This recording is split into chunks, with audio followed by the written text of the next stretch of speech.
आज मी आपल्याला एका अशा व्यक्तीबद्दल बोलणार आहे ज्यांची सत्य परिस्थिती महाराष्ट्रातील जनतेपासून जाणून बुजून लपवली गेली, ज्यांच्या वाट्याला नेहमी संघर्ष आलाय, पण ते कधी खचले नाही, कधी डगमगले नाहीत. त्यांनी कधी मागे वळून पाहिले नाही, नेहमी आपल्या संघर्षाला लढा देत गेले आणि जिंकत गेले. गेल्या काही दिवसांपासून एक नामवंत नेता धनंजय मुंडे यांची प्रतिमा खास करून मराठा समाजात बदनाम केली जात आहे. लोक म्हणतात ते मराठा समाजविरोधी आहेत, पण प्रश्न आहे याचा पुरावा काय? आजपर्यंत धनंजय मुंडे यांनी कधी मराठा समाजाला कमी लेखलंय? कधीही दुजाभाव केला? कधीही जातीवरून निर्णय घेतला? उत्तर आहे नाही. मग आज अशी प्रतिमा का तयार झाली? त्यांच्या काही कार्यकर्त्यांच्या सोशल मीडिया पोस्ट्समुळे काही समाजात रोष निर्माण झाला.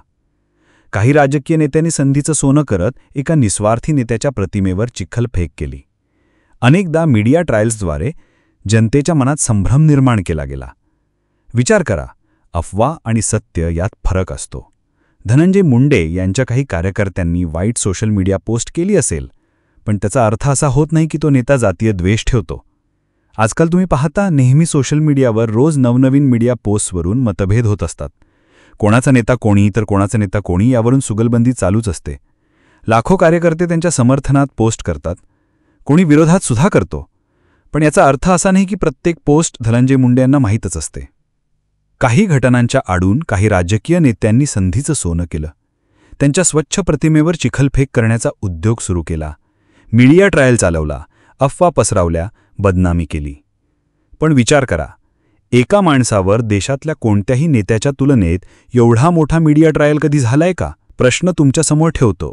एखाद्या व्यक्तीनं स्वतःच्या मेहनतीनं, कर्तृत्वानं, संघर्षातून उभं राहून राजकारणात स्थान मिळवलं, तर त्याच्यावर द्वेष ठेवणं कितपत योग्य? आजपर्यंत धनंजय मुंडे यांची एकही बाईट दाखवा जिथं त्यांनी कोणत्याही समाजाला विरोध केला असेल. दाखवा, जर खरोखर काही असेल तर. स्वतः विचार करा. बीड जिल्ह्यात राष्ट्रवादीमध्ये धनंजय मुंडे यांनी जेव्हा पदाधिकारी निवडले, तेव्हा सर्वाधिक पदाधिकारी हे मराठा समाजातूनच निवडले गेले.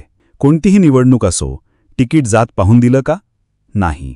फक्त कार्य, पात्रता आणि निष्ठा यावर आधारित दिलं. व्यावसायिक परवानगी, दवाखान्याची मदत, शैक्षणिक सवलती, कोणतंही काम कधी जातीवरून रोखलं गेलंय का? आजही मी लोकांना आवाहन देतो, एक जण दाखवा जो म्हणेल की धनंजय मुंडे यांनी माझं काम जात पाहून थांबवलं. चुकीचा अपप्रचार, पण कुठे आहे याचा पुरावा?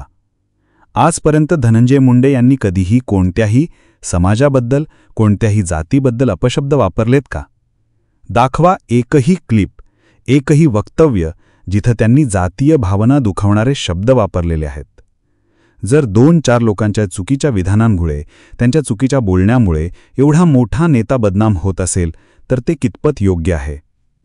मराठा आरक्षणासाठी विधिमंडळात आवाजही उठवला.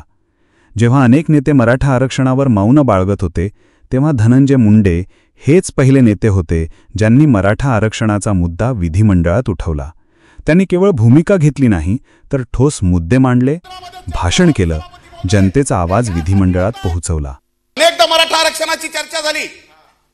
अनेकदा सभापती महोदय काही गोष्टी मी उघडपणाने या ठिकाणी सांगणार नाही. आपण आता त्याच्यावर सभापती महोदय बोलावलं. त्यांनी उद्याच्या मोर्चासंबंधी त्यांनी 207 आधी घ्यावा असं बोलले. समाजाचे सभापती महोदय मुंडे साहेब हे बरोबर नाही. या ठिकाणी मोर्चात सहभागी होत आहे ते यासाठी नाही की सदनामध्ये चर्चा व्हावी. सभापती महोदय ते यासाठी होत आहे सभापती महोदय आरक्षण जाहीर केलं पाहिजे. सभापती महोदय चर्चा नाही पाहिजे. सभापती महोदय आम्हाला आरक्षण पाहिजे. सभापती महोदय.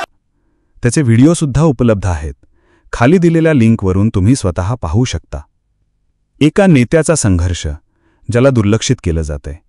धनंजय मुंडे यांनी स्वतःच्या कर्तृत्वानं, मेहनतीनं, संघर्षातून एक मोठं नाव कमावलंय. कोणाच्या वारशावर नाही, कोणाच्या सावलीत नाही, स्वतःच्या हिमतीवर. पण हे काही लोकांना झेपत नाही. हा माणूस मागून येऊन पुढे कसा गेला? याचं जनमानसावर एवढं प्रेम कसं जिंकलं? याच द्वेषातून राजकारण केलं जात आहे. धनंजय मुंडे सर्व समाजासाठी खंबीर आधार. त्यांनी कधीही कोणालाही दुर्लक्ष केलं नाही. ते फक्त मराठा नव्हे, दलित, ओबीसी, मुस्लिम, शेतकरी, बेरोजगार, विद्यार्थी सगळ्यांसाठी झटणारा नेता आहे. आजही अनेक मराठा कार्यकर्ते त्यांच्यासोबत आहेत, कारण त्यांनी नेहमी माणूस पाहिला, जात नाही. आज अनेक लोक हवा हवा वाटणाऱ्या नेतृत्वाबद्दल बोलतात. पण खरंच हवा असलेलं नेतृत्व म्हणजे धनंजय मुंडे. शेवटचं आव्हान, आज जर तुमच्यासमोर कोणी अफवा घेऊन आलं तर विचार करा, हा नेता खरंच दोषी आहे की त्याच्या यशाने कोणाचं तरी अपयश झाकलं जातंय. सत्य तेच आहे की धनंजय मुंडे यांनी कधीच जातीचं राजकारण केलं नाही. त्यांनी नेहमी माणूस पाहिला, जात नाही. एक सत्यवाक्य, कोणी मान्य करो वा न करो, पण सध्याच्या राजकारणात सामान्य माणसाला हवंहवंसं वाटणारं नेतृत्व जर कोणाचं असेल तर ते म्हणजे धनंजय मुंडे. धनंजय मुंडे हे एक नाव नाही, एक विश्वास आहे. एक जात नाही, एक जिव्हाळा आहे. एक राजकारणी नाही, एक माणूस आहे. नेतृत्व ही हाक नसते, ती कृती असते. एक जनतेचा खरा नेता धनंजय मुंडे.